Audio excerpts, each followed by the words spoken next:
Star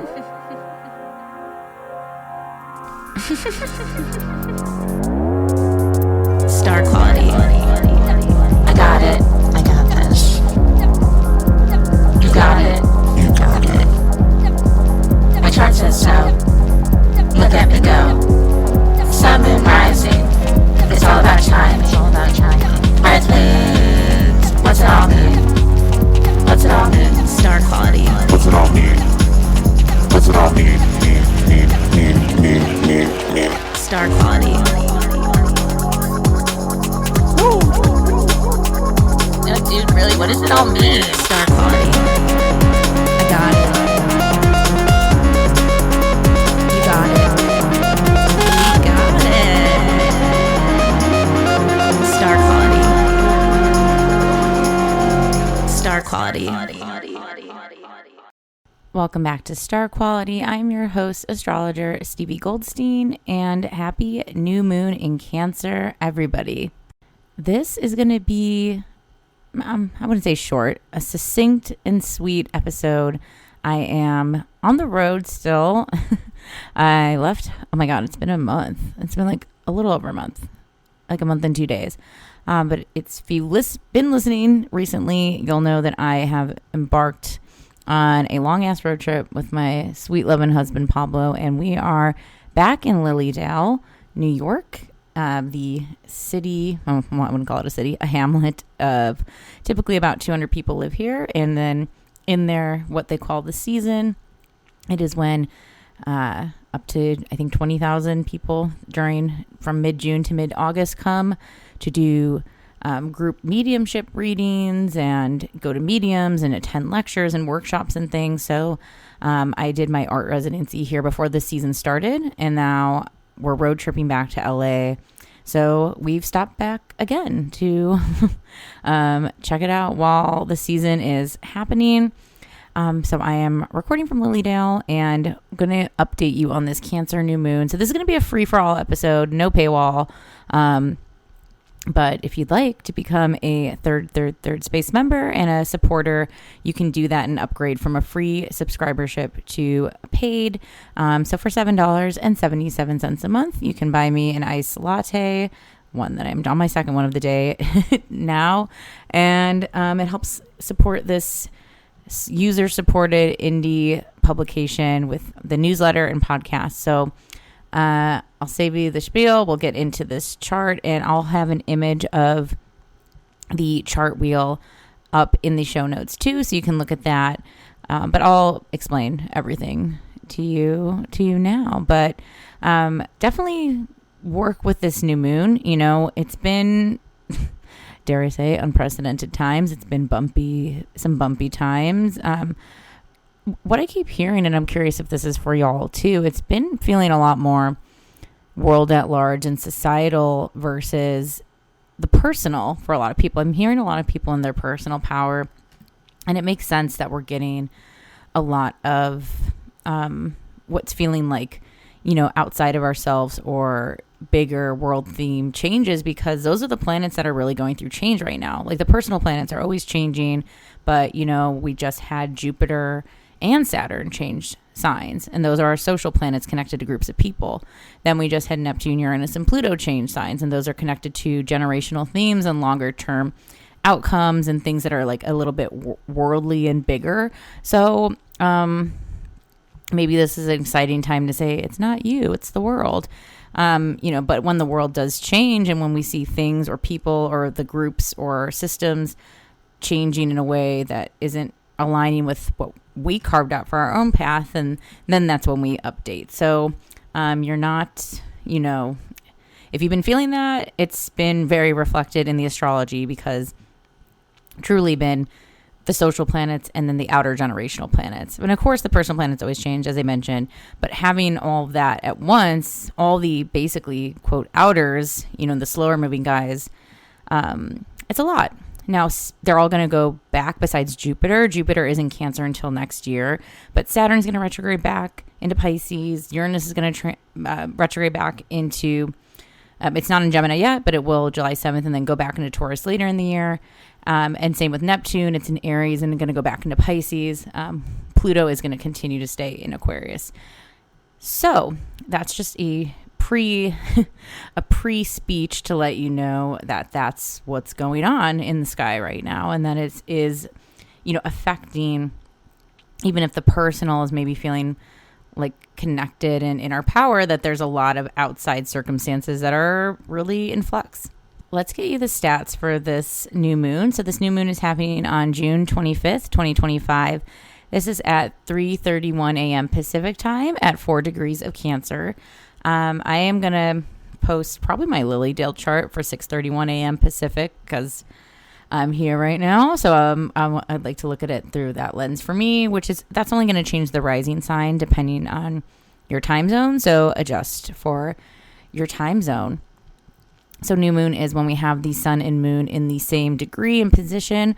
So the sun is at 4 degrees of Cancer. We're now in Cancer season since we just had the summer solstice here in the northern hemisphere. Winter for folks down under. And shout out to y'all. And Jupiter, spoiler alert, Jupiter. I was going to say the sun and moon are not alone. We have Jupiter here. I'm actually recording in the peak of the Jupiter Cazimi, which is when Jupiter is in the heart of the sun. And I wrote a little bit about that on the weekly forecast, so maybe worth going back and taking a peek there. But Cazimis are that extreme amplification from the sun. Jupiter is that planet of abundance and love and generosity. But Cancer, there's like two sides. I think that there's, of course, such an open invitation to, build that family or life or safety or security you're looking for. But then also on the flip can be maybe giving too much away because Jupiter can't expand things, even the things that we don't like. So depending on where you're entering today, that might be the message that's there. But we are, we have Jupiter at 3 degrees while the sun and moon are at 4. So Jupiter is very present. And also that's just really sweet. It's very, Cancer is connected to our emotional state. That's the moon things, right? So we have this new moon in the moon sign and that there's Jupiter there being like, feel it. You're not, back to even what I was saying before about these sort of, it's the world, not me feelings of the social and outer planets changing.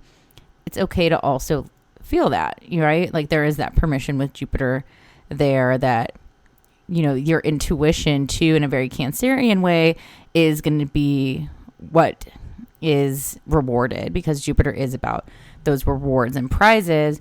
But there's some aspects being made to this sun and moon combo, one that is supportive and one that's a little conflicting.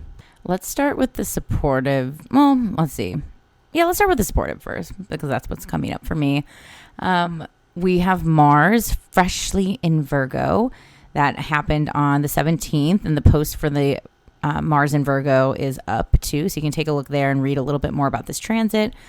Mars is going to be in Virgo until August 6th, so this is sort of our summer Mars energy, especially after we're coming out of that Mars retrograde still. I mean, Mars retrograde is done, but Mars was in Leo and Cancer for an extra long time because of the retrograde, and so this is very fresh Mars ingress. It sort of is like giving back to school, but a little bit early, like back to summer school, I guess. So this hopefully should be adding a little more gas in the tank of whatever, projects you have. If there is like our goals you want to accomplish, because Virgo is so goal oriented and Mars is that goal achieving sign, and, it is going into action of what it wants to do. And it is supporting all that Cancerian energy. So there's a sextile from the sun and moon, and is Jupiter making it? Yeah, and Jupiter too, at this 4 degrees of Virgo Mars. So this isn't just like good for, your career or your wallet. Like it is good for your spirit too. Maybe there's been something that has been sitting on your chest or in your heart that has been needing to get out, something that just feels like the essence of you. And, with Virgo Mars too, that can be connected to Mercury things, writing, expression, general, like, I think of Cancer and Virgo as very gut. Well, Virgo literally with the gut, but then Cancer with the intuition. Like they both have a strong, internal compass, and to not doubt that too with how you want to take that direction. So even if you get, say, I don't know, a download. I'll use a personal example. Like me and my friend were just talking about OnlyFans, and then of course her friend shows up at the pool and is talking about how much money she just made from OnlyFans, and it was like, maybe this is a signal. It doesn't have to be that, but if I think of the signs or things or like the encouragement keeps coming in and pointing to you, to maybe not ignore those just signals from the world of like what could work, and to not like, I don't know, even though Virgo can get tied into the details, it's like it's figuring it out too. So like not letting yourself just get overwhelmed by too much information. Because on the flip side, the sun and moon and Jupiter are squaring this Neptune and Saturn conjunction in Aries. So they're at odds with Neptune, which is the fantasy, and Saturn, which is the discipline. And so, you know, while Saturn's with Neptune and it's been here for a minute, it's going to be here for a little bit too. And the last time we saw this was in the late 80s with like the fall of the Eastern Bloc. And, you know, I was born during a Saturn-Neptune conjunction myself. I think this is still that reminder about those systems that are dissolving, or like a way to get there needs to change, or needs to even just be more fun or playful or creative. You know, Saturn in Aries it doesn't love being there, so it is a little bit of a rule breaker. Neptune obviously is dissolving those rules. So back to like, I feel like this can come up a lot in astrology, but like sometimes there is the time to do things very step-by-step, matter of fact. And I feel like this combination of Mars and Virgo, it's like, yeah, I'll do that, but I'll also go with the gut intuition of all the Cancer energy, and I'll also know which steps to not get too tied into or too caught up in the rules, right? Because like Saturn is that rule thing. Virgo can be a natural rule follower. Even Cancer can sometimes stay in like the emotional rules, but there's that Jupiter generosity and expansion that is like, sort of get over it. Like, or sort of yeah, like there's enough. So if anything's been feeling like, well, I can't do this until this, maybe to reconsider the order that things happen, because I think that you can probably run a few channels of things at the same time. This could even be like emotional rules that have been set. Maybe there's been like a grudge or some beef or something that hasn't, I don't know, like, not to say, oh, like, you know, screw your boundaries and get back with exes or anything. But I do think maybe there was some, if there's been unfair emotional treatment, maybe towards you or you towards another, there's a little bit of truce, you know, like maybe just like, dang, I was just a bitch then. Or like, oh, okay, that was just me in a weird time. And there could be a coming back, because there really just is like a lot of love to share if we can sort of get over ourselves. Let's stay in the Cancer kingdom, because we do have another planet in Cancer, but it's just, it's not in this conjunction because it's at 28 degrees. So it's a little far away. And we have Mercury in Cancer. And Mercury is doing a lot this week. We are in the final days of Mercury in Cancer. It's at 28 degrees. And then it's going to move into Leo this week. So also representing maybe some unfinished emotional business, or maybe something with family, since Cancer can always end up being associated with folks that are, you know, like family, or literally are, you know, family relatives. Okay, speaking of family, I'm really good at editing, like, and pausing before I make any weird sounds, and I just like let out the biggest burp, and Pablo thought I was recording that, but I had paused it, and he was like, leave it in, but I didn't record it, because we're in a one-room bedroom in a coffee shop in Lilydale. Anyways, so he's getting to watch me. Maybe I'll have Pablo weigh in. Do you hear what I'm saying over here? All right. Well, we'll see. I'll see if I can get him on the mic. But Mercury is doing a lot. Once it moves into Leo, it's going to make, well, it's still making I'll get into it. Mercury is currently trining Neptune and Saturn. And then it's sitting in opposition to Pluto. And then it's sextiling Uranus. And it's squaring Chiron. And then when it moves into Leo, it's going to continue that fire trine with Saturn and Neptune, and then be in a more it's going to hit its exact trines, and then it's going to hit its exact opposition. I wrote about it in the weekly. Check it out, because I do think that it's literally like Friday, Saturday, Sunday, because it goes like boom trine Saturn, boom trine Neptune, boom opposition, all exact to the degrees and minutes. And I do think this story applies, but in a more Cancerian, emotional, moody, kind of like deep feeling spiritual sort of way that they're back again. There's like some obstacle that isn't real because maybe we're not honoring the vision or like the full process. Maybe there's like, oh, well, I don't know. It's like ordering something and like you ordered a red dress and it's like a little off and it's like orange. It's like, oh, that's fine. It's like, but the vision was red. You know what I mean? Like going back to like, what is it? Like, what's the story you're trying to tell? And then that Pluto opposition, I think when Pluto is opposite Mercury, things are way more important than it might come off to. So maybe it is the things that people are saying or the gestures or, even the acts or compliments or, any of the general like communication things are feeling really, really, they're really charged this week. The words are having a lot of power this week. That square to Chiron too could be like some hurt feelings. Maybe it's, again, could be you.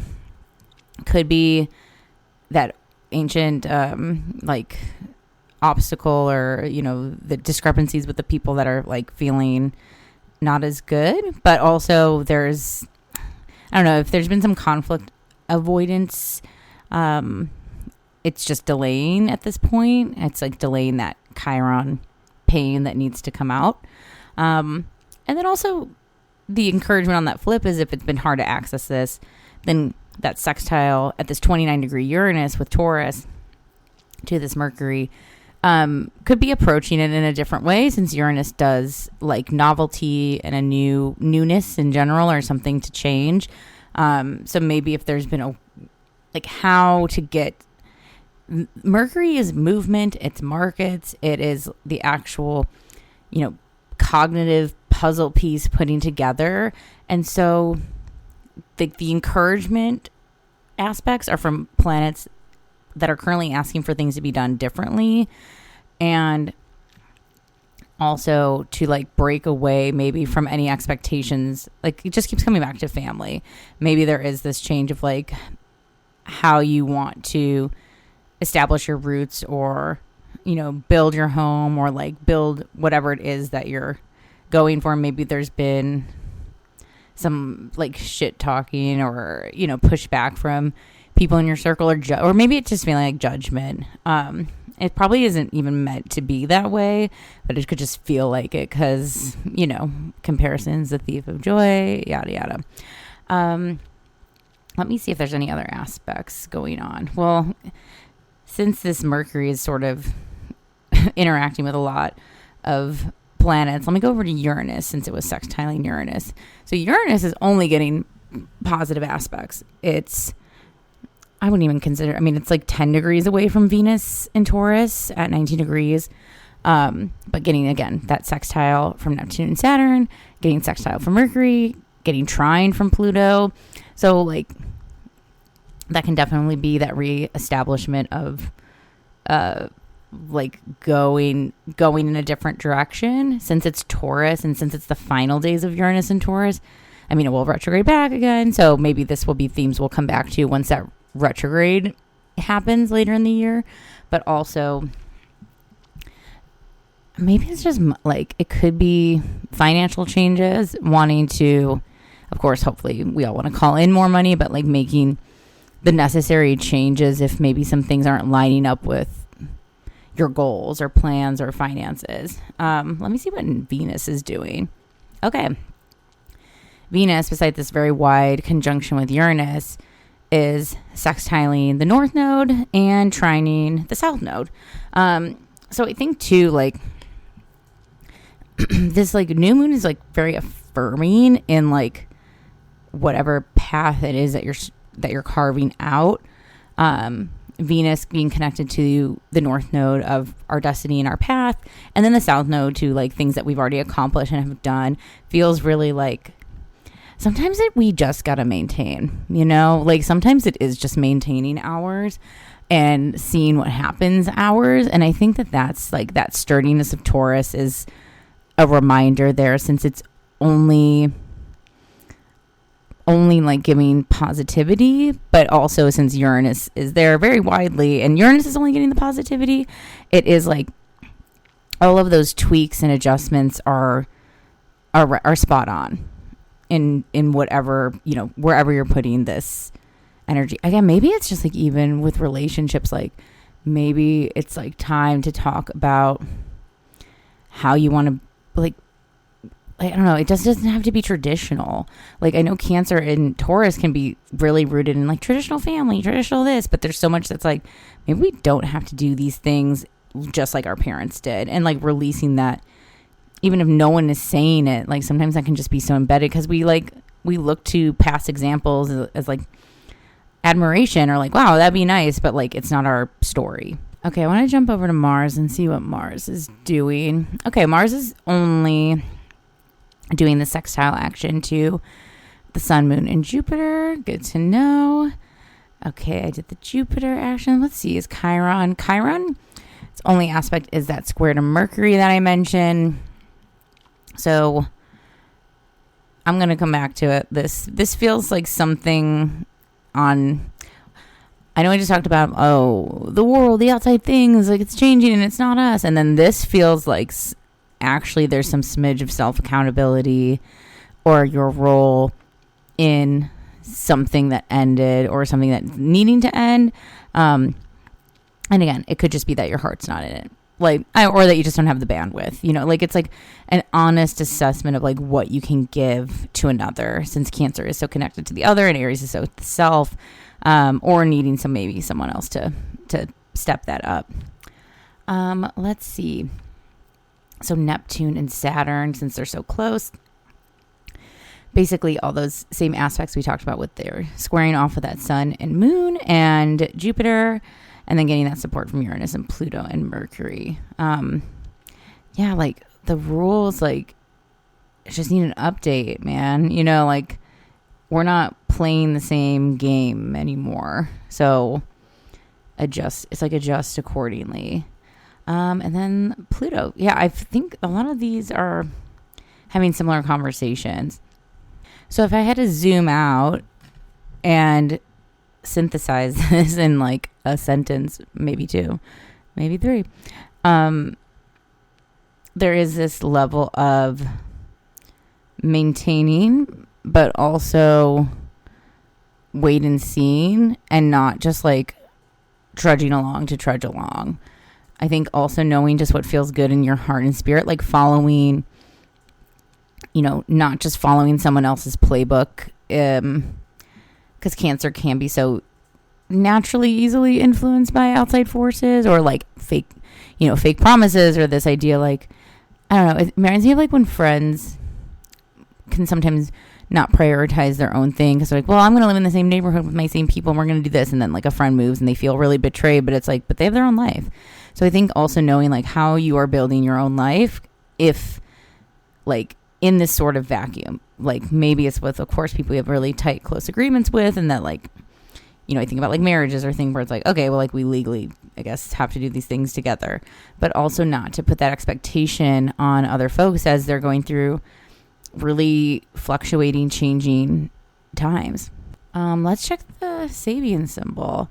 My Stevie symbols, I'm really digging. I think they're going to be great. They're going to become a deck. Spoken here now, manifestation, new moon style. But they're not ready yet. So one of these days, I'm going to be pulling up my symbols, and that will be our guide. But for now, let's look at the Sabian symbol for 4 degrees of Cancer. And, you know, let's look at 3 degrees too, because that Jupiter's right there. And, you know, it's one after another. So, and if you don't know, the Sabian symbols are a list of images for each degree of the zodiac wheel. So, yeah. Okay. So, for 4 degrees of Cancer, we have an automobile wrecked by a train. Respecting karma is the log line. And this is from James Burgess's website. And then this little recap says, the collective will of the community has power to bring destruction to an individual out of alignment with their destiny.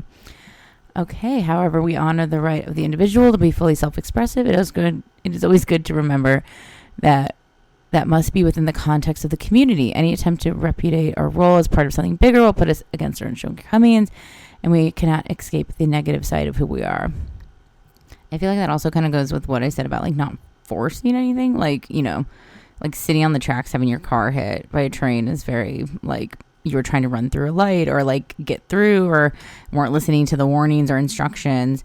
And this too, feeling like out of sync maybe with the group, right?